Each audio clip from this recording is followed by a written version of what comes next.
समय था जब नॉर्थ ईस्ट की तरफ बढ़ते ही ट्रेनों की रफ्तार धीमी हो जाती थी, लेकिन हमारी सरकार का प्रयास नॉर्थ बंगाल में भी ट्रेनों की रफ्तार वैसी ही बढ़ाने का है जैसे पूरे देश में बढ़ाई जा रही है।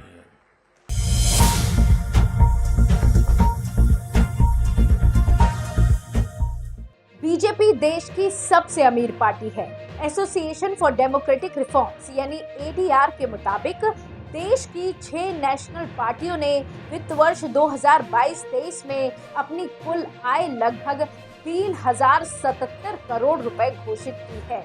इसमें बीजेपी का हिस्सा सबसे ज्यादा है।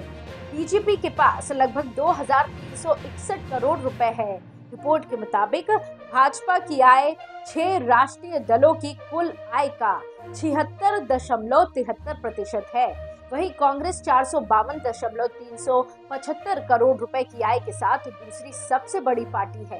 कांग्रेस के पास कुल आय का 14.70% है।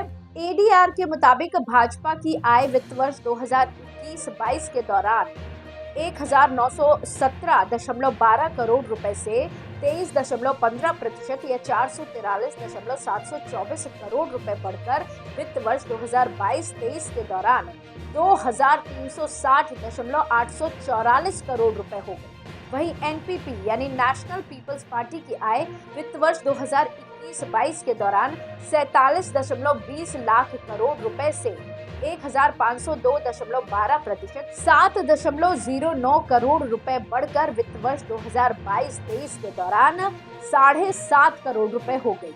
इसी तरह आपकी आय वित्त वर्ष 2021-22 के दौरान 44.539 करोड़ रुपए से 91.23% बढ़कर वित्त वर्ष 2022-23 के दौरान 85.17 करोड़ रुपए हो गई। वहीं कांग्रेस सहित 3 पार्टियों की इनकम घटी है। वित्त वर्ष 2021-22 और वित्त वर्ष 2022-23 के बीच कांग्रेस, सीपीआईएम और बीएसपी की आय में 16.42%, 12.68% और 33.34% की कमी आई है। वहीं कांग्रेस और आप ने इनकम से ज्यादा खर्च किए हैं। भाजपा ने वित्त वर्ष 2022-23 के दौरान कुल आय 2360.844 करोड़ रुपए घोषित की, लेकिन केवल 57.68% खर्च किया, जो कुल आय का 1361.684 करोड़ रुपए है। दूसरी तरफ कांग्रेस की कुल आय 452.375 करोड़ रुपए थी, जबकि उसने 467.135 करोड़ रुपए खर्च किए हैं।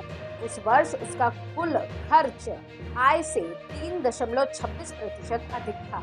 वहीं सीपीआईएम की कुल आय 141.661 करोड़ रुपए थी, जबकि उसने 106.67 करोड़ रुपए खर्च किए, जो उसकी आय का 74.87% था। इसी तरह आपकी कुल आय 85.17 करोड़ रुपए थी, जबकि उसने 102.51 करोड़ रुपए खर्च किए। ये रकम पार्टी की कुल आय से 19.82% अधिक थी।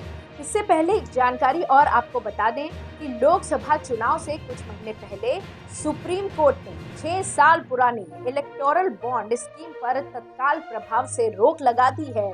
सुप्रीम कोर्ट ने कहा है कि ये स्कीम असंवैधानिक है। बॉन्ड की गोपनीयता बनाए रखना असंवैधानिक है। ये स्कीम सूचना के अधिकार का उल्लंघन है। अब 13 मार्च को पता चलेगा कि किस पार्टी को किसने कितना चंदा दिया। सियासी चंदे के लिए इलेक्टोरल बॉन्ड का सीक्रेट रूट कॉर्पोरेट्स रहा है। इसके 2 कारण हैं।